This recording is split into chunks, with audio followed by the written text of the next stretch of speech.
You are listening to Dr. Aprajita Rao, and today we'll continue with cell biology further. The topic of today's discussion is endoplasmic reticulum, introduction and ribosomes. So, ribosomes in itself is another organelle altogether, but it is very closely related to endoplasmic reticulum, so we are dealing with it together. So, starting with the topic, I have a question for you. Have you ever worked in or visited a large factory? Because if you have, you would be knowing that the most important area in the factory is the production space where the products are being assembled. In cell, this production space is the endoplasmic reticulum. Now, all nucleated cells, they have a network of membrane. So if you see here, there is a network of membrane. And these membranes form boundaries of a series of interconnected regions of cells. So there are a lot of interconnected regions of cells in it. And these membrane bound vacuolar system thus developed are known as endoplasmic reticulum. So that is the basis of the structure. Now in the endoplasmic reticulum, a lot of chemical reactions takes place. And without it, the production would be closed down and the cell factory would be out of business. So this is how we know how important this structure really is. So where is endoplasmic reticulum present and absent? Endoplasmic reticulum, being such an important part of the cell, is present in most eukaryotic cells, and that includes Giardia lamblia. It is a microorganism and it is actually responsible sometimes when your stomach is upset. And endoplasmic reticulum is absent in cells like red blood cells and spermatozoa. Now, the endoplasmic reticulum, it releases a lot of proteins. Why and how? We'll discuss this in the second part of the lecture. So, because all the cells which release a lot of proteins, they'll always have a larger endoplasmic reticulum structure. So, cells of pancreas and liver, they have a larger endoplasmic reticulum structure. Now this structure was first discovered or seen by Mr. Potter, Claude and Fulham in 1945. And Potter and Fulham, they are given more credit for it. It was named reticulum because the word reticulum literally means network. So because it looks like a fabric of membranes, it is actually a fabric of membranes, so the word was given endoplasmic reticulum to this organelle. Endoplasmic reticulum is actually of two types. First is smooth endoplasmic reticulum and the second is rough endoplasmic reticulum. Now in this picture, if you can notice, ribosomes are embedded in the rough endoplasmic reticulum. So that is why we are reading ribosomes with this very organelle. Moving down to the structure. The structure is a very simple one. The general structure is that it has a network of membranes which are known as cisternae. Look in this picture clearly that there is something known as cisternae. And cisternae is actually a sac-like structure. And these sac-like structures, they are held together by cytoskeleton. Cytoskeleton in the whole of biology are structures which give either the rigidity to the structure, which gives the structure basically to the organism. Now there is a phospholipid membrane which encloses the cisternal space. This is the cisternal space, and around the cisternal space we have a phospholipid membrane, and this phospholipid membrane, it is continuous with the perinucleus shape. So to understand this, look at this diagram. This is the nucleus, okay, and this is the perinuclear space. If you look closely, you will see there's something attaching to the cisternae and the perinuclear space right here. So what I mean to say here is that the outer layer of the nucleus and the endoplasmic reticulum are actually connected to each other. Why so? We'll discuss when we'll be discussing the protein part, which I left in the last slide. Okay, in this lecture only we'll discuss it. So again in this image we can see that endoplasmic reticulum is closely related to the nucleus of the cell. Now Both rough endoplasmic reticulum and smooth endoplasmic reticulum have the capacity to interchange amongst each other according to the metabolic activities of the cell. Now the transformation can include embedding of new proteins in the membrane as well as structural changes. And the changes of protein content that can happen with or without any noticeable structural changes. Now one more question, that why endoplasmic reticulum, unlike all the organelles we have studied, are not a flat surface? Why is all that layering done? That is because these layers help maximize the amount of surface area, so the cell can function in a much better way.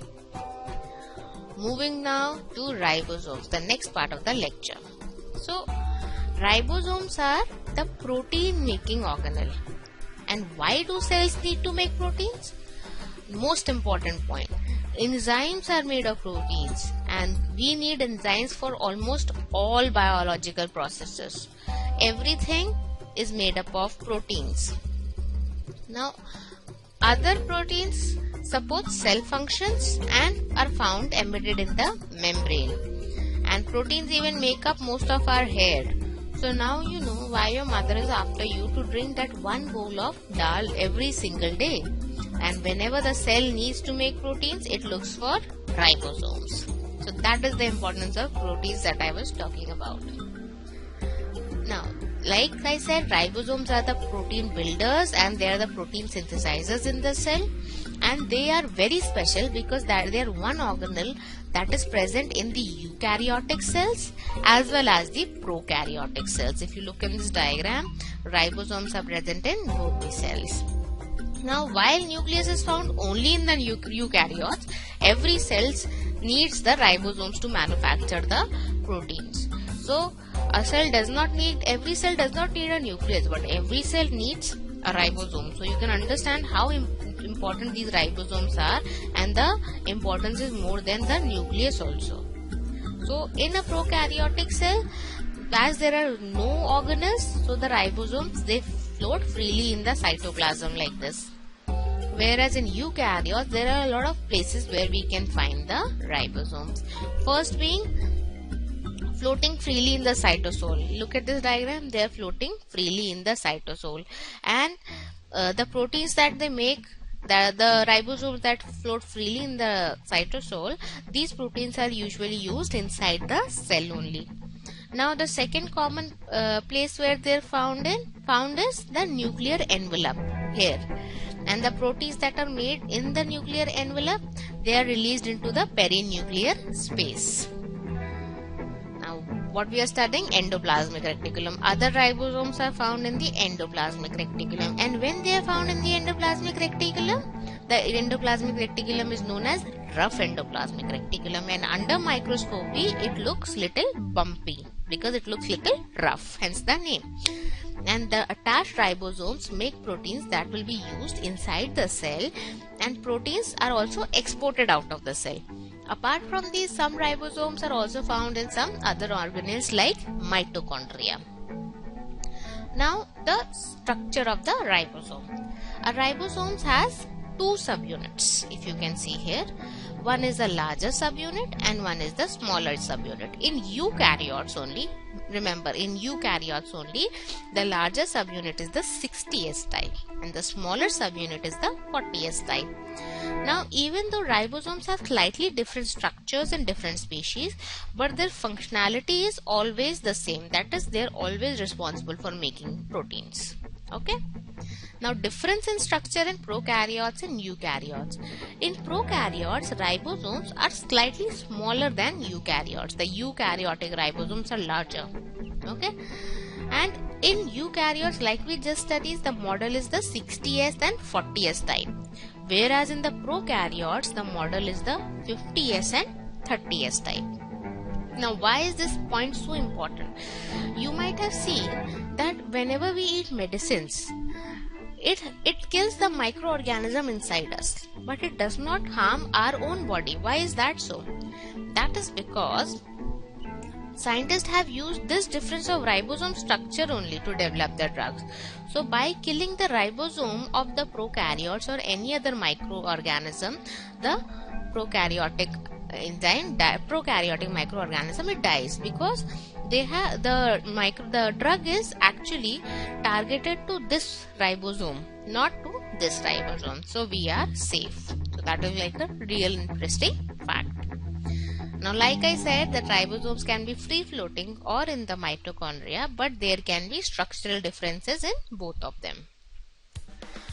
Now, how does protein synthesis actually happen? So let me tell you that protein synthesis is actually a very detailed topic, and there are books and books over it, but I have only included the gist of it, whatever is there in your syllabus. Okay.